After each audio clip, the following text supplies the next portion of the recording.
వి gold trusted gold buyers. మీరు తాకట్టు పెట్టిన బంగారాన్ని విడిపించి ఈ రోజు ఉన్న మార్కెట్ ధరకు కొనబడును.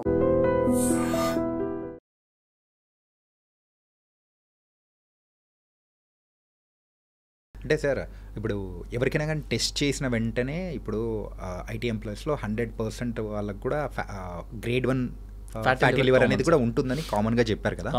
సో అంటే వాళ్ళ సిమ్టమ్స్ కానీ ఎలా అయినా గుర్తుపట్టాలంటే ఎట్లా సార్ అది? జనరల్గా ఫ్యాటీ లివర్లో గ్రేడ్ 1 నుంచి 4 వరకు ఉంటాయి.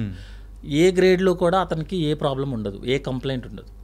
నేను అందుకే అన్నాను కదా, జనరల్ చెకప్లోనే దొరుకుతారు యాక్చువల్గా వీళ్ళంతా. ఓకే. కాకపోతే గ్రేడ్ 4 ఏంటంటే కొంచెం ఫ్యాట్ ఎక్కువ ఎక్యుములేట్ అవుతుంది. వాళ్ళకి ఏంటంటే లివర్ కొంచెం సైజు పెరుగుతుంది అనమాట. పెరిగినప్పుడు వేగ్గా అప్పుడప్పుడు రైట్ సైడ్ రిబ్స్ కింద పెయిన్ వస్తుంది. వేగ్గా ఏదో హెవీగా ఉన్నట్టు, ఎందుకంటే లివర్ సైజ్ పెరిగింది కదా, బరువు పెరిగింది కాబట్టి. సో కొంచెం ఏదో వేగ్గా ఉంది. మనం ఏం చేస్తామంటే ఏదో ఎస్జిటీ ఉందో, లేకపోతే నిన్న బిర్యానీ తిన్నాం కాబట్టి ఈరోజు అరగలేదు, ఏదో సమ్ అన్ఈజీ ఉంటుంది తప్ప డైరెక్ట్గా ఫ్యాటీ లివరు సిగ్నిఫికెంట్ పెయిన్ జరగడం కుదరదు. సిగ్నిఫికెంట్గా ఒక పేషెంట్కి ఫ్యాటీ లివర్లో పెయిన్ వచ్చిందంటే అర్థము వేరే ఏదో ప్రాబ్లం ఉన్నట్టు లెక్క. అప్పుడు ఏం చేస్తామంటే మనం స్కాన్స్ అవన్నీ చేసి ఆ ప్రాబ్లమ్స్ ఏమీ లేవని క్లియర్ చేసి ఆ పెయిన్ని ఫ్యాటీ లివర్కి పెడతాము. అంటే ఇట్స్ ఎక్స్క్లూజన్ అనమాట. ఫ్యాటీ లివర్లో పెయిన్ రావడం జరగదు. వేగ్ డిస్కంఫర్ట్, పెయిన్ కింద కాదు యాక్చువల్లీ, ఇట్స్ వేగ్ డిస్కంఫర్ట్, ఏదో తెలియని బాధ ఏదో ఉంది. ఎందుకంటే బరువు పెరిగింది కదా, ఏదో తెలియని బాధ. అంతకుమించి ఫ్యాటీ లివర్లో ఏముండదు. అందుకే ఎవరైనా వచ్చి ఫ్యాటీ లివర్ రిపోర్ట్ చూపించి నాకు ఇబ్బంది ఉందంటే అసలు మీరు ఎందుకు వెళ్ళారు అని అడుగుతా. ఫస్ట్ క్వశ్చన్ ఏంటంటే మీరు హాస్పిటల్కి ఎందుకు స్కాన్ చేయించుకున్నారో అని అడుగుతాం. వేరే కంప్లైంట్ వల్ల ఇది కనిపించింది అంతే. సో ఫ్యాటీ లివర్లో ఇష్యూస్ ఏముండదు, అంటే కంప్లైంట్ ఏముండదు. మామూలుగా హార్ట్ అటాక్ అనేటప్పటికి పెయిన్ రావడం అట్లాంటివి మనం అబ్జర్వ్ చేస్తాం. ఫ్యాటీ లివర్లో అట్లాంటి అక్కడ ఏముండదు. ఫ్యాటీ లివర్ అంటే యాక్చువల్గా లివర్లో మనకి 1.5 grams కిలోస్ లివర్ ఉంటుందండి. ఒక 20% 10% ఏరియాలో ఫ్యాట్ ఎక్యుములేట్ అవుతుంది. దాన్నే మనం ఫ్యాటీ లివర్ అంటాం. మిగతా లివర్లో ఏం ప్రాబ్లం లేదు కదా, కంప్లైంట్ ఎందుకు వస్తుంది? రాదు కదా. సో ఇప్పుడు మీకు హార్ట్ పెయిన్ ఒక పేషెంట్కి హార్ట్ పెయిన్ రావాలంటే బ్లడ్ సర్క్యులేషన్ అట్లీస్ట్ 80% బ్లాక్ అవ్వాలి. మరి 80% ముందు బ్లాక్ అయితే బ్లాక్ కాదా? బ్లాకే కదా. బ్లాకే. సో కంప్లైంట్ వచ్చింది అంటే అర్థం ఏంటంటే మీకు 80% బ్లాక్ అయినట్టే. ఇందులో కూడా అంతే, కంప్లైంట్ వచ్చిందంటే అర్థం మీరు గ్రేడ్ 4లో ఉన్నట్టే. ఓకే. అంతే తప్పించి గ్రేడ్ 1 ఫ్యాటీ లివర్ రాదు. ఇప్పుడు వాళ్ళు చేసిన టెస్ట్ కూడా గ్రేడ్ 1 ఫ్యాటీ లివర్ వేసారు. ఓకే. పాపం వాళ్ళని ఇబ్బంది పెట్టి 84% చేశారు, కానీ వాళ్ళందరూ గ్రేడ్ 1 అండి. 84 అనేటప్పుడు వామ్మో ఏ సాఫ్ట్వేర్ ఇంజనీరింగ్ చూసినా నీకు ఫ్యాటీ లివర్ ఉందని డైరెక్ట్ అంటే సార్ మీరు గూగుల్లో కొట్టండి, ఫ్యాటీ లివర్కి కాంప్లికేషన్ ఏమనగానే క్యాన్సర్ అని చూపించేస్తుంది. ఎందుకంటే ఫ్యాటీ లివర్ తర్వాత fibrosis, cirrhosis, cancer, liver failure ఇవే వస్తాయి అనమాట. సో ఫ్యాటీ లివర్ క్యాన్సర్ అనగానే క్యాచ్ ఇవ్వడు. పాపం వాళ్ళు ఏం చేస్తారంటే ప్రతి ఫ్యాటీ లివర్ రిపోర్ట్ అతను చాలా టెన్షన్ పడతాడు. ఇంకా ఎట్లా అంటే క్యాన్సర్ వచ్చినట్టే ఫీల్ అయిపోతాడు. ఫ్యాటీ లివర్కి అసలు సంబంధమే లేదు. మీకు పొట్టలో ఫ్యాట్ బెల్లీ వచ్చింది అనుకోండి, దాన్ని ఫీల్ అవుతామా మనము? అవ్వం కదా. కొంచెం చబ్బీ చీక్స్ వచ్చాయనుకోండి, మనం ఫీల్ అవుతామా? అవ్వం కదా. ఫ్యాటీ లివర్ కూడా అలాగే. కంగారు పడాల్సిన అవసరం లేదు, కానీ మీ హ్యాబిట్స్ని కంటిన్యూ చేసుకుంటూ వెళితే fatty liver can leads to cirrhosis. Okay. Cirrhosis, hepatic failure, transplant, cancer ఇంకా అన్నీ వస్తాయి. భయపడాల్సిన అవసరం లేదు, జాగ్రత్త పడాలి అంతే. అక్కడ ఈ జాగ్రత్త అనేది దాంతోనే ప్రాబ్లం అనమాట. ఫ్యాటీ లివర్ చూడంగానే అసలు పాపం కొంతమంది చూస్తామని అంటే మేబీ క్యాచీ వర్డ్స్ని పట్టుకుంటారేమో అనిపిస్తుంది, పాపం అనిపిస్తుంది నిజంగా చెప్పాలంటే. ఆ క్యాచీ వర్డ్స్ని పట్టుకొని వెళ్ళిపోతారు. ఫ్యాటీ లివర్ గ్రేడ్ 3 వరకు మనం ఏం చేయాల్సిన అవసరం లేదు.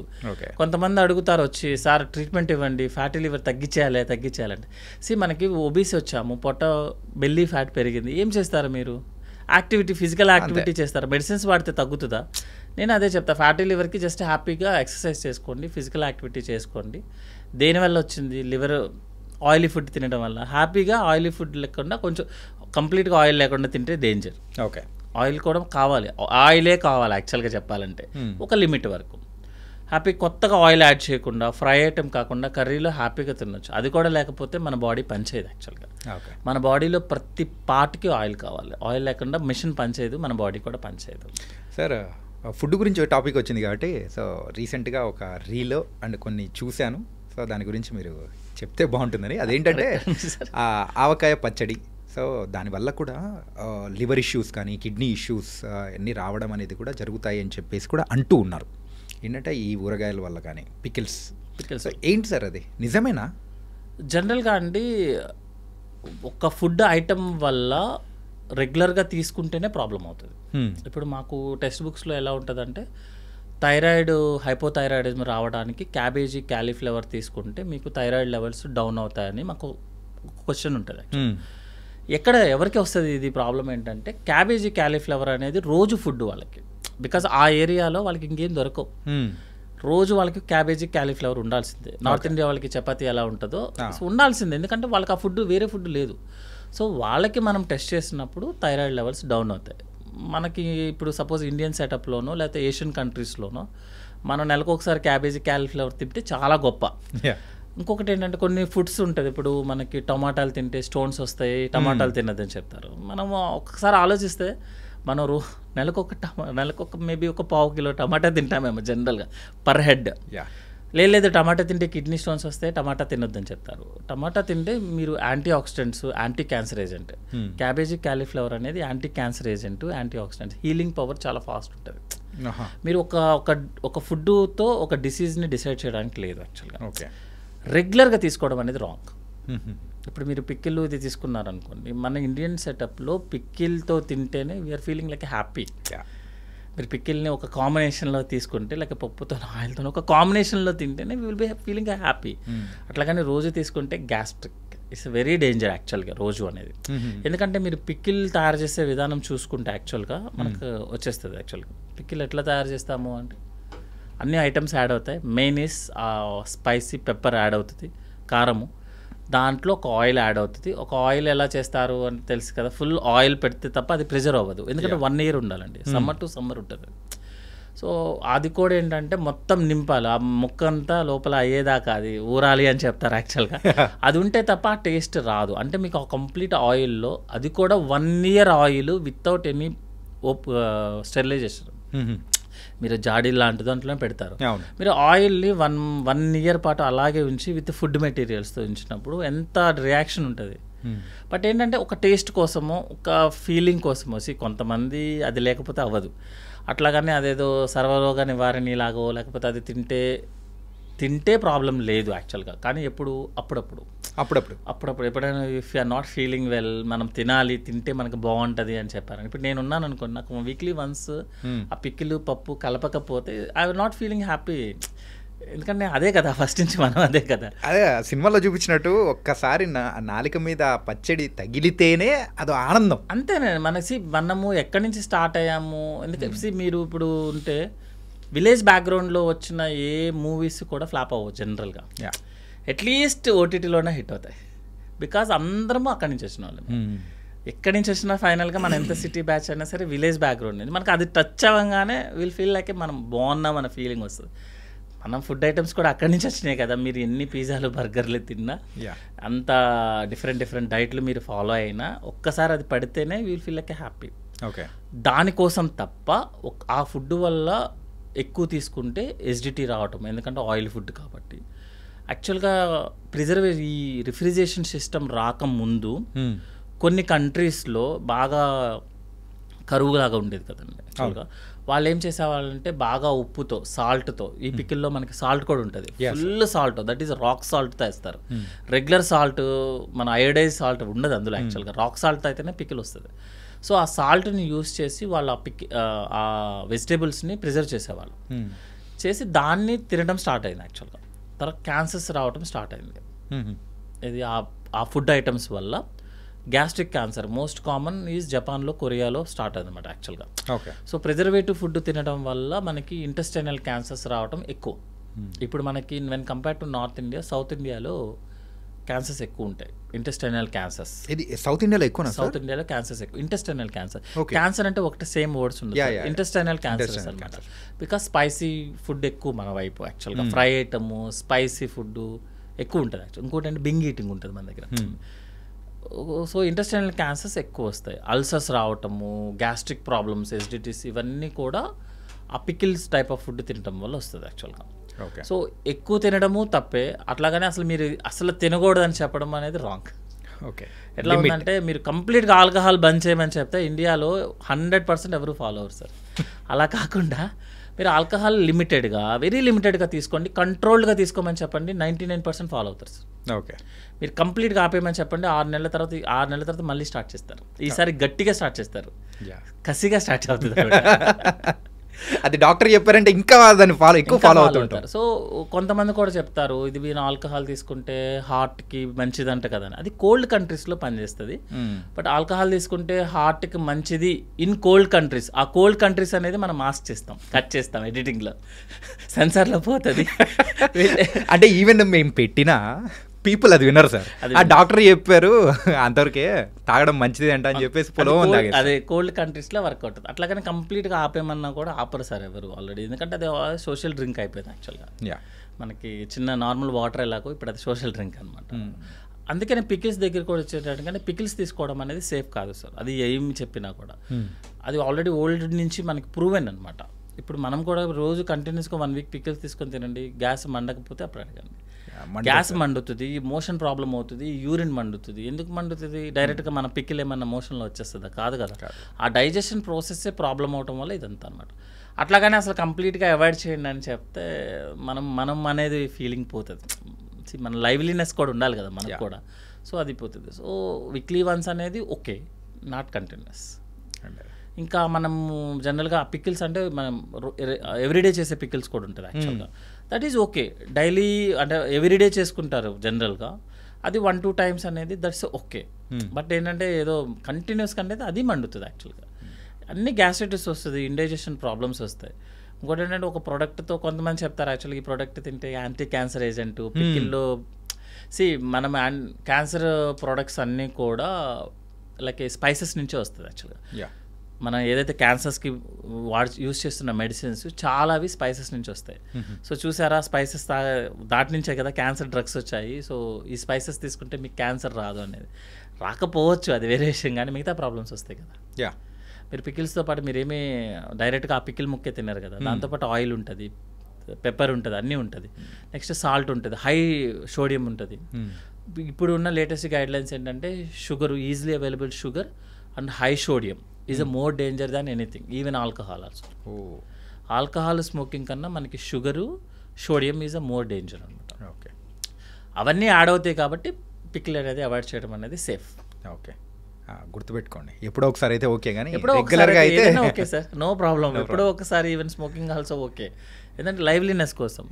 కాకపోతే ఏంటంటే కంటిన్యూస్ చేయడం అనేది రాంగ్, ఎందుకంటే ఆ రెండు మనకి ఆల్రెడీ మన సొసైటీలో వచ్చేసాయి అన్నీ. ఇంకా మనం ఏమి మెయిల్ ఫీమేల్ ఏం డిఫరెన్స్ లేదు. ఇప్పుడు ఎందుకు ఉన్నదాన్ని అడ్జస్ట్ చేసుకుందాం, ఉన్నటిల్లో బ్యాడ్ హ్యాబిట్ కాకుండా దాన్ని గుడ్ హ్యాబిట్ కింద మార్చుకుందాం. అంటే అమౌంట్ తగ్గిస్తే గుడ్ హ్యాబిట్ అవ్వచ్చు మేబీ. అంటే సార్ ఓవర్గా స్ట్రెస్గా ఫీల్ అయిపోయామంటే సో దానివల్ల ఈ గ్యాస్ట్రిక్ ప్రాబ్లం అనేది కూడా ఎక్కువ అవుతుంటుందని చెప్పేసి కొంతమందిలో నేను విన్నాను. So is it true? Sir ఇప్పుడున్న దాంట్లో ఒక యాడ్ ఉంటుంది యాక్చువల్గా, సకల రోగ నివారణ జిందా తెలిసి మాతలాగా. సకల రోగాలకి ప్రాబ్లం స్ట్రెస్. మీరు యూ నేమ్ ద ఒక ప్రాబ్లం వచ్చిందని చెప్పండి, బ్యాక్గ్రౌండ్లో స్ట్రెస్ ఉంటుంది యాక్చువల్గా. కొన్ని డిసీజెస్ వదిలేసేయండి, అవి జెనెటికల్లీ ఇంప్రింట్ అయ్యి వచ్చేస్తాయి. మిగతా ఏ ప్రాబ్లం చూసినా కూడా స్ట్రెస్. ఎందుకంటే స్ట్రెస్తో పాటు మనం ఫుడ్ హ్యాబిట్స్ మారిపోతాయి, మన లైఫ్ స్టైల్ మారిపోతుంది, ఫిజికల్ యాక్టివిటీ ఉండదు. ఇవన్నీ స్ట్రెస్లో మనకు ఒక ప్యాకేజ్ లాగా వస్తాయి అన్నమాట యాక్చువల్గా. సో ఇప్పుడు సపోజ్ ఒక స్ట్రెస్ ఉన్న పేషెంట్ ఉన్నారనుకోండి, అతని యొక్క బేసల్ మెటబాలిక్ రేట్ హైలో ఉంటుంది. ఓకే. హార్మోన్ స్ట్రెస్ అంటే ఏంటి, మనం టెన్షన్ పడుతున్నాము, సో మన ప్రొటెక్టివ్ మెకానిజమ్స్ అన్నీ hormones, adrenal level, non adrenal అన్నీ రైజ్ అయిపోతాయి. అంటే ఏదో పాప ఈ అబ్బాయికి ఏదో టెన్షన్ ప్రాబ్లం వచ్చింది, మనం ఏదో హెల్ప్ చేద్దామని చెప్పి హార్మోన్స్ రిలీజ్ అయిపోతాయి. హార్మోన్స్ రిలీజ్ అవ్వగానే మనకి జ్యూసెస్ యాక్టివేట్ అయిపోతాయి. సో జ్యూసెస్ యాక్టివేట్ అవుతే గ్యాస్ట్రైటిస్ రావటము, ఇండైజెషన్, వామిటింగు, మైగ్రేన్ హెడేక్స్ రావటము, loose motions, everything will come. కొంతమందికి కాన్స్టిపేషన్, అసలు మోషన్కి వెళ్ళరు, ఎందుకంటే అతనికి ఫిజికల్ యాక్టివిటీ ఉండదు, టైంకి ఫుడ్ తీసుకోడు. స్ట్రెస్ అనేది ప్యాకేజ్ సార్, అది అన్నీ వస్తాయి, కలిపి వస్తుంది యాక్చువల్గా. ఓన్లీ స్ట్రెస్ పడేసి ఫుడ్ టైంకి తీసుకోవడము, యాక్టివిటీ ఉండడం అది జరగదు కదా. స్ట్రెస్ అంటే మీకు అన్నీ ఉంటాయి, మిగతా కూడా ఉంటాయి. వాటి వల్ల ఎసిడిటీ రావటము, ఇండైజెషన్, లూజ్ మోషన్స్ అనేది కామన్. ఓకే. మనం దాన్ని ఐబిఎస్ అంటాం అనమాట, ఇరిటబుల్ బవల్. మీ మైండ్ బాగా యాక్టివ్గా ఉందనుకోండి, అంటే పనికి మాలిన పని మీద యాక్టివ్గా ఉందనుకోండి సార్, మీ బవల్ బాగా యాక్టివ్లో ఉంటుంది. అంటే బవల్ బాగా యాక్టివ్ ఉందంటే పైనుంచి ఏమో gastric problems, bloating, belchings, vomitings, nausea, lower part నుంచి ఏమో లూజ్ మోషన్స్, కాన్స్టిపేషన్, పెద్ద దగ్గర బాత్రూమ్కి పరిగెత్తడము అన్నీ ఉంటాయి అన్నమాట. సో మైండ్ బాగా యాక్టివ్గా పెడితే బవల్ బాగా యాక్టివ్గా ఉంటుంది. మజిల్ బాగా యాక్టివ్ అంటే లైక్ ఫిజికల్ యాక్టివిటీ బాగా చేస్తే బవల్ రోజుకి ఒకసారి మాత్రమే యాక్టివ్ అవుతుంది అనమాట, అంటే మోషన్ పాస్. సో మన మజిల్ బాగా యాక్టివ్గా ఉంటే you will be feel happy, very హ్యాపీగా ఉంటుంది. ఓకే. బ్రెయిన్ యాక్టివ్లో ఉంచితే కష్టం. అంటే బ్రెయిన్ యాక్టివ్ అంటే పనికొచ్చే పనుల మీద, పనికి మాలిన పనుల మీద కాదు. స్ట్రెస్ అనేది ఇంత అంటే మన కంప్లీట్ బాడీ మీద ఇంత ప్రెషర్ చూపిస్తాను మాత్రం అనుకోలేదు సార్. సార్ ఇప్పుడు మీరు ఆల్కహాల్ తీసుకున్నారనుకోండి, అది డైజెషన్ లివర్ మీద పడుతుంది. సో లివర్ ఫెయిల్యూర్ అవ్వటము, ఫ్యాటీ లివర్ రావటం. మీరు స్మోక్ చేశారనుకోండి, లంగ మీద మ్యాక్సిమం అయితే బ్లడ్ సర్క్యులేషన్ మీద పడుతుంది. మీరు స్ట్రెస్ తీసుకున్నారనుకోండి, brain master of our body, all సిస్టమ్స్ని డిస్రెగ్యులేట్ చేస్తుంది. ఇది లోకల్ యాక్షన్ కాదు, international action, pan India film ఇది స్ట్రెస్ అనేది. ఓకే. సో మేము బ్రెయిన్ కదా అది, స్ట్రెస్ అనేది బ్రెయిన్ సార్. సో మొత్తం యాక్టివ్లోకి వెళ్ళిపోతుంది అన్నీ. ఇదే టైంలో ఏం చేస్తుందంటే మజిల్ని యాక్టివ్ తగ్గించేస్తుంది. మీ మజిల్ యాక్టివిటీ ఉండదు, ఎక్సర్సైజ్ చేయరు, మీరు స్ట్రెస్లో ఉంటారు, ఫుడ్ తీసుకోరు, ఇంకొకటి స్ట్రెస్లో ఉంటారు, అన్ని ఆల్కహాల్, స్మోకింగ్, డ్రగ్స్ అన్నీ తీసుకుంటారు, ఎన్ని ఎక్కువైపోతుంటాయి. అది అవాయిడ్ చేయడానికి ఎక్కువైపోతుంది. ఎందుకంటే నేను టెన్షన్లో ఉన్నా మందు తాగుతా, హ్యాపీగా ఉన్నా మందు తాగుతా. సో ఇవన్నీ ప్యాకేజ్, ఎక్స్ట్రా ప్యాకేజ్ అనమాట. సో మీరు ఆల్కహాల్ తీసుకుంటే లివర్ ప్రాబ్లం, స్మోకింగ్ తీసుకుంటే lung problem or blood circulation problem, stroke problem. Stress తీసుకున్నారనుకోండి మొత్తం బాడీ మొత్తం ప్రాబ్లం, మొత్తం షెడ్కి వెళ్ళిపోవాలి, మొత్తం షెడ్కి వెళ్ళాల్సిందే. మళ్ళీ అది ఇవి ఏం చేస్తారంటే ఎందుకు ఇన్ని టెన్షన్స్ వస్తాయి. ఒక పేషెంట్ ఎవరైనా సరే ఒక డాక్టర్ ప్రిస్క్రిప్షన్ కన్నా ఎక్స్ట్రా ప్రిస్క్రిప్షన్తో వచ్చాడు మన దగ్గరికి అంటే బ్యాక్గ్రౌండ్లో స్ట్రెస్ ఉంటుంది. ఓకే. రిపోర్ట్స్ చూడండి, అన్ని బ్లడ్ రిపోర్ట్స్, యూరిన్, అన్ని స్కానింగ్స్ అన్నీ నార్మల్ ఉంటాయి, కానీ పేషెంట్కి చాలా ప్రాబ్లమ్స్ ఉంటాయి. చాలా ప్రాబ్లమ్స్ అంటే అతను వేగ్ ప్రాబ్లమ్స్ చెప్తాడు అనమాట. అలాగే ఇండైజెషన్ ఉంది సార్, మోషన్ రెగ్యులర్గా వెళ్ళాలి, కొంచెం తిన్నా మోషన్కి వెళ్ళాల్సి వస్తుంది సార్, సోషల్లో కలవలేకపోతున్నాను, ఇవన్నీ చూడంగానే మొత్తం ఒక ఫైల్ తీస్తారనమాట. హైదరాబాద్లో ఉన్న గ్యాస్ట్రో హాస్పిటల్స్ అన్నీ ఉంటాయి అందులో. పెద్ద పెద్ద సార్లు అన్నీ అందరంటారు పాపం, అన్ని అన్నీ చేయించుకుంటారు, మనం ఏం అడిగితే చేయించుకుంటారు అనమాట. కానీ అసలు యాక్చువల్ పాపం బ్యాక్గ్రౌండ్ ఏంటంటే ఆ స్ట్రెస్. కానీ అక్కడ మా రిపోర్ట్స్లో మాత్రం ఏముండదు కదా. ఏముండదు సార్, స్ట్రెస్ అనేది ఇట్స్ ఏ యాక్టివిటీ. ఓకే.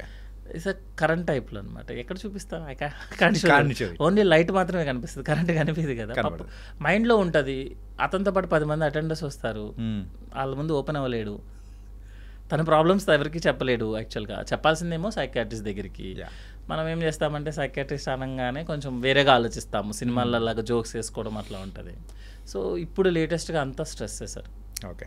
ఎక్కువ స్ట్రెస్, ఊరికే బాడీని స్ట్రెయిన్ చేయడము, మన ఏజ్కి తగ్గట్టు బిహేవ్ చేయము మనం జిమ్స్లోనూ వాటిల్లో. దీనివల్ల మెయిన్ ఇష్యూ అది కంప్లీట్ గట్ హెల్త్ మీద ఇంపాక్ట్ పడుతుంది అంతా. గట్ హెల్త్ అండి, ఎందుకంటే జనరల్గా ఇప్పుడు అందరూ గట్ హెల్త్ అనే నెక్స్ట్ ట్రెడిషన్ ఏంటంటే బ్రెయిన్ తర్వాత సెకండ్ బ్రెయిన్ లాంటిది గట్ అనమాట. మనకి మొత్తం న్యూరాన్స్, హార్మోన్స్ అన్నీ కూడా గట్ నుంచి రిలీజ్ అవుతాయి. సో గట్ని అనవసరంగా మనము ఇలాంటి స్ట్రెస్ లెవెల్స్తోనూ, పిచ్చి ఫుడ్ హ్యాబిట్స్తోనూ అన్నీ చేయడం వల్ల గట్ని ఇబ్బంది పెడుతున్నాం. కాబట్టి ఇప్పుడు గట్ హెల్త్ ప్రోగ్రామ్ అని ఇప్పుడు లేటెస్ట్ ఈ ఇయర్ మొత్తం ఆల్మోస్ట్ ఈ డెకేడ్ అంతా గట్ హెల్త్ మీదే ఉంటుంది. ఓకే. సో ఏదైనా సోషల్ అవేర్నెస్ ప్రోగ్రామ్సే కదా. సో గట్ హెల్త్ అనేది ఇంపార్టెంట్, ఆఫ్టర్ బ్రెయిన్ తర్వాత gut health. Okay sir, gut health గురించి మనం మాట్లాడుతున్నాం కాబట్టి రీసెంట్ టైమ్స్లో డైట్ అనేది కూడా ఫాలో అవ్వడం అనేది కూడా చాలామంది స్టార్ట్ చేశారు. అంటే ముందు ట్రెడిషన్ ఉంది, కాకపోతే ఈ మధ్యకాలంలో ఆ ట్రెడిషన్ కూడా ఎక్కువ అయిపోతుంది. ఆ డైట్ అనేది చేస్తేనే మన బాడీ అనేది బాగుంటుందంటారా? కంపల్సరీ డైట్ అనేది కంపల్సరీ కాదనేది, జస్ట్ అంటే మనం పక్కన యాడ్ చేసుకున్నాం అనమాట. ఇప్పుడు నేను ఆమె సర్జికల్ గ్యాస్ట్రోఎంటరాలజిస్ట్, ఒక సూపర్ స్పెషలైజేషన్ అయిపోయిన తర్వాత మిగతా అవి చిన్న డిగ్రీస్ ఒక 10 చేస్తాము. జస్ట్ అవి నేమ్ని యాడ్ చేస్తాయి, నాకేమి ఎక్స్ట్రా క్వాలిఫికేషన్స్ ఎక్స్ట్రా లాగా ఏమి ఉండదు అనమాట. అట్లాగే ఇవి డైట్ ఇవన్నీ ఏంటి అంటే మనము ఏదో ఒక డైట్ చేస్తేనే హెల్తీగా ఉంటాము, లేకపోతే మనం BMI బాడీ మాస్ ఇండెక్స్ చూసుకొని మన వెయిట్కి హైట్కి కరెక్ట్గా మ్యాచ్ చేస్తేనే మనం బాగుంటాము. ఒక షుగర్ పేషెంట్ వస్తాడు, షుగర్ లెవెల్స్ని ఎంత స్ట్రిక్ట్గా మెయింటైన్ చేస్తాడంటే దట్ ఈస్ డేంజర్ యాక్చువల్లీ. మన బాడీ కదా ఇది. ఈరోజు మన temperature, cold hot temperature base చేసుకొని మన మూడ్ని బేస్ చేసుకొని కూడా అది మార్చుకోవాల్సి వస్తుంది. ఈరోజు మనం వర్క్ చేసాము, ఇంట్లో ఏదైనా ప్రాబ్లం ఉంది, కంప్లీట్లీ చేంజ్ అయిపోతూ ఉంటుంది. అతని షుగర్ ఏంటంటే 110 నార్మల్ అంటే 110కే తీసుకొస్తాడు అనమాట. తీసుకొచ్చి ఏం చేస్తాడంటే రోజు ఏముండదు, నీరసంగా ఉంటాడు, కానీ నా sugar levels normal sir normal అంటాడు. అంటే ఒక ఫాల్స్ ప్రెస్టేజ్ అనమాట. అట్లా మనం ఎప్పుడు కూడా, అందుకే మీరు ఒక షుగర్ లెవెల్, ఒక డైట్ గురించి చూసుకుంటే షుగర్ లెవెల్ నార్మల్ ఏంటంటే 70 to 110. ఓకే, వాడే అంత రేంజ్లో ఇచ్చాడు కదా, మీరు ఎలా మెయింటైన్ చేస్తారు స్ట్రిక్ట్గా? పేపర్ మీద రాసుకొస్తాడండి 110, 112, 100, అసలు ఎంత నేరోగా మ్యాజిన్లో చేస్తారు, అది సేఫ్ కాదు. ఓకే, ఇది ఎందుకంటే ఈ డైట్ కూడా అంతే, మనం ఒక స్ట్రిక్ట్గా మెయింటైన్ చేద్దామని ట్రై చేస్తామనుకోండి, మండే ఉన్నట్టు సండే ఉండము, అంతే కదా. Monday is a working day, hurry burry ఉంటుంది. Sunday is a very leisure day. మీరు ఒకే రోజు ఒకే పర్సన్, మగా నా హైట్, నా జీన్స్, నా బాడీ ఫ్యాట్, నా మజిల్ అంతా డిఫరెంట్. ఒక లేడీ ఉన్నారు, ఒక బాయ్ ఉంటారు, అతని jeans, environment, south Indian, north Indian అంతా డిఫరెంట్ కదా. లేదు, అందరికీ ఒకటే డైట్, ఐదర్ కార్బ్స్ పెంచండి, ఒక అతనేమో వచ్చి అంటే ఐఎమ్ నాట్ కామెంటింగ్ ఎనీవన్. జనరల్గా యాజ్ ఎ సర్జన్ కానీ యాజ్ ఎ ప్రొఫెషనల్స్ మేము ఫాలో అయ్యేది ఏంటి అంటే, మీ యాక్టివిటీని బేస్ చేసుకొని వర్క్ చేయండి. ఓకే, మీ ఫుడ్ మీదంతా మీ యాక్టివిటీని బేస్ చేసుకొని ఒక స్ట్రిక్ట్గా మనం ఒకటి ఫాలో అయితే లైఫ్ లాంగ్ మనం చేయలేము ఆ పని. మీరు ఈరోజు కంప్లీట్గా కార్బోహైడ్రేట్ డైట్ తీసుకుంటారు, కంప్లీట్గా ప్రోటీన్ డైట్ తీసుకుంటారు, ఎన్ని రోజులు చేస్తాం మనం అట్లా? అది సాధ్యం అవ్వదు యాక్చువల్గా. అట్లా కాకుండా టైంకి తీసుకోండి. యాక్చువల్గా మీరు suppose morning breakfast, lunch, dinner టైంకి, suppose 7 to 8, 12 to 1, 6 to 7 or 7 to 8, whatever the comfortable మీ యొక్క యాక్టివిటీని బట్టి. కొంతమంది 9కి పడుకునే వాళ్ళు ఒక 2 hours ముందు తినమని చెప్తాం, కొంతమంది 12కి పడుకుంటారు, వాళ్ళు 9కి తింటే సరిపోతుంది. నైట్ డిన్నర్కి మనం తినే ఫుడ్కి ఒక 2 hours గ్యాప్ సరిపోతుంది. ఓకే, అట్లా కాకుండా ఒక రూల్ లాగా పెట్టుకొని ఏదో సిస్టంలో నుంచి ఎక్సెల్ షీట్ ఒకటి బయటికి తీసుకొచ్చి 100 grams ప్రోటీన్ అనగానే 4 జీడిపప్పులు, 2 కందిపప్పులు అనుకుంటూ ఒక కప్పు తీసుకొని వేయింగ్ మిషన్లో పెట్టి, నిజంగా అలా తిన్న అది మనమేమో రోబోస్ ఒక చిప్పులో పెట్టి 80% ఛార్జింగ్ అవ్వగానే స్టాప్ చేయమని చెప్పడానికి. మనం మారిపోతుంటాం సార్, ఎవ్రీడే మన ఏజ్ పెరుగుతుంటుంది, మన యాక్టివిటీ పెరుగుతుంటుంది. సో ఏదైతే మనం ట్రెడిషనల్గా ఫాలో అవుతున్నామో మీ యాక్టివిటీని base, suppose breakfast, lunch, dinner తినాల్సిందే, స్కిప్ చేయడం కుదరదు. ఓకే, అందులో ఏం తింటారనేది మనం డిసైడ్ చేసుకోవచ్చు. కానీ జనరల్గా మేము చెప్పేది ఏంటంటే, మీ ఇంట్లో ఏది ఫాలో అవుతారు జనరల్గా మీరు ఫాలో అవ్వద్దు. మీరు ఇంట్లో ఏది ఫాలో అవుతారు, సౌత్ ఇండియనా, నార్త్ ఇండియనా, తెలుగు బేస్డా, maybe Telangana based, whatever thing is, మీకు ఏదైతే ఫాలో అవుతున్నారో అది మీకు ఎంత అవసరం అయితే అదే తీసుకోండి. మీరు సపోజ్ మీరు చపాతీ తీసుకుంటారు, చపాతీ తినండి. 3 పూట్ల చపాతీ తినడం అనేది తప్పు. ఓకే, ఒక చపాతీ, కొంచెం rice, next chapati, rice, what ever thing is మార్చుకుంటారు. ఎందుకంటే సార్ మనం ప్రతి ఫుడ్కి న్యూట్రిషన్ వాల్యూ ఉంటుంది, ప్రతి ఫుడ్కి అవసరమైనవి ఉంటాయి, అవసరం లేనివి ఉంటాయి. ఒక్క ఫుడ్ ఎవరైనా సరే ప్రపంచంలో ఒక ఫుడ్ చూపించి ఇది తింటే నువ్వు 100 years జబ్బు లేకుండా హ్యాపీగా బతుకుతామని చెప్తారా? ఎవరు చెప్పం కదా, ఎవరు చెప్పరు సార్. మరి అలాంటప్పుడు ఓన్లీ ప్రోటీన్ తింటా, ఓన్లీ కార్బ్ తింటా, ఓన్లీ ఆయిల్ తింటా, కోకోనట్ ఆయిల్ తాగుతా, ఓన్లీ ఆయిల్ మేమో ఆయిల్ లేనిది అసలు తినమని చెప్తారు ఒకళ్ళు. కరెక్ట్ అవ్వదు. బెస్ట్ ఆయిల్ అనేది ఏది ఉండదు సార్. ఎప్పుడు కూడా ఏంటంటే ఆయిల్స్ అనేది వీక్లీ మార్చుకుంటూ వెళ్తాం, ఎందుకంటే ప్రతి ఆయిల్లో గుడ్ ఉంటుంది, బ్యాడ్ ఉంటుంది. సో ఈ రోజు మనం గ్రౌండ్ నట్ తీసుకుంటాం, నెక్స్ట్ వీక్ ఆయిల్ ఎక్కడికి వెళ్ళిపోం కదా. మనం అదంతా వదిలేసి ఏం చేస్తామంటే బాగా డీప్ ఫ్రై, ఊరికి ఎక్కువ థింక్ చేసుకోవడము, ఫాస్టింగ్ 16 hours ఫాస్టింగ్ ఉంటారు సార్. దాని పేరు very past name, intermediate fasting. Intermediate fasting sir, ఏంటి సార్ అది? Intermediate fasting sir. Actually diet అన్ని ఏంటి అంటే, బ్యారియాట్రిక్ సర్జరీ చేసేటప్పుడు మేము ఒబీస్ సర్జరీ చేస్తాం కదా, ఒబీస్ సర్జరీలో ఒక రూల్ ఉంటుంది సార్. ఏంటి అంటే, నేను ఇప్పుడు సపోజ్ ఒక 150 kgs ఉన్నాను సార్, నేను సర్జరీ చేస్తాను. సర్జరీ చేసిన తర్వాత ఏం చెయ్యను నేను. యాక్చువల్గా సర్జరీలో మీ స్టమక్ కెపాసిటీ 1 liter. ఓకే, అంటే మీరు 1 liter తినొచ్చు, అంటే 1 liter అంటే వాటర్లో కన్వర్ట్ చేస్తా. సో నేనేం చేస్తానంటే దాన్ని 100 mlకి మారుస్తాను. స్టమక్ని షేప్ మార్చేసి 100 mlకి, అంటే మీ కెపాసిటీని తగ్గిస్తాం. సో మీరు ఈ 100 mlలో హై షుగర్స్ తీసుకున్నా సేమ్ ఉంటారు మీరు. ఇప్పుడు సపోజ్ నేను 1 liter కెపాసిటీని 100 mlకి మార్చాను సార్. మీరు మంచిగా షుగర్కి మిల్క్ షేక్లు అవన్నీ తాగేశారు అనుకోండి, సేమే కదా, సేమ్ క్యాలరీస్ తీసుకున్నారు. నేను బ్యారియాట్రిక్ సర్జరీ ఫెయిల్. అందుకని ఏం చేస్తామంటే, సర్జరీ చేసాక ముందు 6 months ట్రైనింగ్ ఉంటుంది అతనికి. అంటే అతను ఏం తీసుకోవాలి, ఏం తీసుకోకూడదు అనే తనకు ఒక ఐడియా రావాలి. తనగా ఒక 10% వెయిట్ లాస్ అవ్వాలి. ఓకే, అంటే తన విల్ పవర్ అనమాట. ఒబిసిటీ అనేది ఒక సైకాట్రిక్ ప్రాబ్లం యాక్చువల్గా. పాపం తనకేం సంబంధం లేదు, తనకు తినకపోతే ఆగలేడు యాక్చువల్గా. అందుకే నేను చేస్తాను, ఒబిసిటీ ఉన్న ప్రతి పేషెంట్ సైకాట్రిక్ కౌన్సిలింగ్కి వెళ్తాడు ఫస్ట్. వెళ్ళి తనకి ఏదైనా వేరే ఇష్యూస్ ఉన్నాయి అన్నీ చెక్ చేసుకోవాలి. ఓకే, చెక్ చేసుకున్న తర్వాత ఒక 6 months తనకు ఒక ట్రైనింగ్ పీరియడ్ ఉంటుంది యాక్చువల్గా. అంటే మనం ఒక డైట్ ఇచ్చి ఇది నువ్వు ఫాలో అవ్వాలని చెప్పాలి. చెప్పి ఒక యాక్టివిటీ ఇస్తాం, ఒక 30 minutes to 1 hour యాక్టివ్గా ఉండాలి. అంటే తనకి ఏంటంటే తన బాడీ మీద తన కంట్రోల్ వచ్చేస్తుంది. ఓకే, నేను ఇది తినొచ్చు, ఇది తినకూడదు. అతను ఓన్గా ఒక 10% kg వెయిట్ లాస్ అవ్వాలి, 10% వెయిట్ లాస్ అవ్వాలి. అంటే మోటివేట్ అవ్వాలి. అప్పుడు బ్యారియాట్రిక్ చేస్తాము. లేకపోతే బ్యారియాట్రిక్ నెక్స్ట్ రోజు మార్నింగ్ ఫెయిల్ అయిపోతుంది. మీరు చేసేసాను 100 ml, మీరు 1 liter తినకుండా హ్యాపీగా మిల్క్ షేక్లు తాగేశారనుకోండి, మిల్క్ షేక్లు షుగర్ సిరప్లు తాగేశారనుకోండి, ఆకలి తట్టుకోలేదు, గంటకి తినేశారనుకోండి సార్, గంటకి 100 ml చొప్పున తిన్నారనుకోండి, ఫెయిల్ కదా, సర్జరీ ఫెయిల్. దానికోసం క్రియేట్ చేసిన డైట్లు ఇవన్నీ యాక్చువల్గా. ఇంటర్మీడియట్ ఫాస్టింగ్ కానీ, కీటో డైట్లు కానీ, ప్రతి దాన్ని మనం జనరల్ పబ్లిక్కి వాడేస్తున్నాం. ఓకే. జనరల్ పబ్లిక్ ఏంటంటే ఎప్పుడైనా ఒక 6 monthsకో లేకపోతే ఏదైనా సర్జరీకి వెళ్ళడానికి ముందు కొంచెం వెయిట్ లాస్ అయితే రిజల్ట్స్ బాగున్నాయి అనుకోండి, that is okay. Life long ఈ సేమ్ డైట్లు యూస్ చేయడం కుదరదు సార్. ఇట్స్ వెరీ డేంజర్ యాక్చువల్గా. ఎందుకంటే కీటో డైట్ వాడుతున్న చాలా మందికి కిడ్నీ ఇష్యూస్ వస్తున్నాయని ఆల్రెడీ తెలుసు, ఎవ్రీబడి ప్రూవెన్. నిజమా సార్? మీరు ప్రోటీన్ ఎక్కువ తీసుకున్నారు సార్, ప్రోటీన్ డైజెస్ట్ అవ్వాలి కదా, దాన్ని బై ప్రొడక్ట్ ఎవరు రిలీజ్ చేయాలి బయటికి? కిడ్నీ. సరే, మీరు కిడ్నీ 100 years కోసము ఇంత డయాలసిస్ చేయడం కోసమని మనకి క్రియేట్ అయింది. ఇంత ప్రోటీన్ని మీరు డైజెస్ట్ చేయమని కిడ్నీ మనకి బాడీ లోపలికి వచ్చింది. మీరు రోజు 60 grams ప్రోటీన్ ఇవ్వాల్సిన వాళ్ళు మీరు 200 grams ప్రోటీన్ రోజు ఇచ్చారనుకోండి, ఎన్ని రోజులు పనిచేస్తుందో చెప్పండి? హాఫ్ పడిపోతుంది కదా. సరే, సింపుల్, ఇస్ మిషన్. మీ ఇష్టం వచ్చినట్టు రోజు ఇచ్చేటప్పుడు మీరు వాటర్ కూడా, మీకు ఆల్రెడీ మన పెద్దవాళ్ళు చెప్తారు కదా, వాటర్ ఎంత పడితే అంత తాగకూడదని చెప్తారు. 3 to 4 liters is the correct. కొంతమంది ఏం చేస్తారంటే యుద్ధం చేసినట్టు వాటర్ బాటిల్ పట్టుకొని అదొక పోస్ట్ లాగా ఫటా తాగుతూనే ఉంటారు, యూరిన్కి వెళ్తూనే ఉంటారు.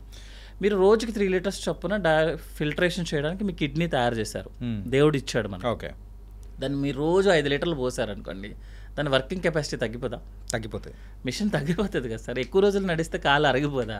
సేమ్ కాన్సెప్ట్ కదా. మీరు ఎక్కువగా ఒక ప్రోడక్ట్ని పంపిస్తున్నారు, మన బాడీ ఎన్ని రోజులు డైజెస్ట్ చేస్తుంది, ఎన్ని రోజులు వాడుకుంటాం మనం దాన్ని. ఓకే, దానివల్లే ప్రాబ్లం. సో యాజ్ ఎ సర్జన్గా నా వైపు నుంచి యాజ్ ఎ ప్రాక్టీషనర్, మనము ఒకళ్ళు చెప్పిన దాన్నో లేకపోతే ఒక చోట ప్రూవ్ అవ్వచ్చు సార్, ఏముండదు, ఇది ప్రూవ్ అవటంలో తప్పేం లేదు యాక్చువల్గా. కీటో డైట్ తీసుకుంటే చాలా హెల్తీగా ఉంటుంది, ఇంటర్మీడియట్ ఫాస్టింగ్ తీసుకుంటే మీరు చాలా బాగుంటారు, మీ షుగర్స్ కంట్రోల్లో ఉంటాయి, ఇవి అన్నీ ప్రూవెన్ అవ్వచ్చు. కానీ డయాబెటీస్ అనేది షుగర్ వాల్యూ కాదు. ఓకే, మీకు షుగర్ వాల్యూ పెరిగితే డయాబెటీస్ ఈజ్ అన్కంట్రోల్డ్ అని, షుగర్ వాల్యూ తగ్గితే డయాబెటీస్ కంట్రోల్డ్ అని. కంట్రోల్డ్ అంటారు తప్ప తగ్గిందని ఎవరు చెప్పరు.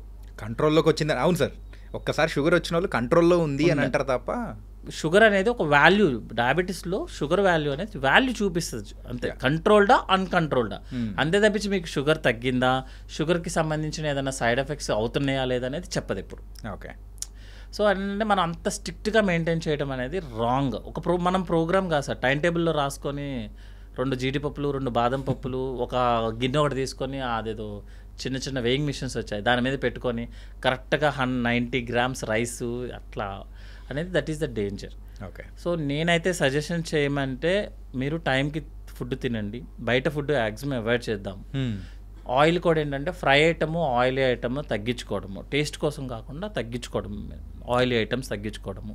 సాల్ట్ కూడా ఏంటి అంటే ఎంతైతే అవసరం ఎక్స్ట్రా యాడెడ్ సాల్ట్ యాడ్ చేయకుండా, సాల్ట్ కూడా రోజుకి 2 grams సాల్ట్ లాగా. ఇప్పుడు సాల్టే మెయిన్ డేంజర్ అనమాట యాక్చువల్గా. అదే మీరు ఇందాక చెప్పారు, సోడియం అనేది కూడా, సోడియం ఎక్కువ ఉంటుంది. సో దాంతో ఎవ్రీ డే 30 minutes వాకింగ్. ఇప్పుడు ఏంటంటే అందరికీ ఇంటి పనులు తీసేశారు, 0 అయిపోయాయి ఇప్పుడు అందరికీ.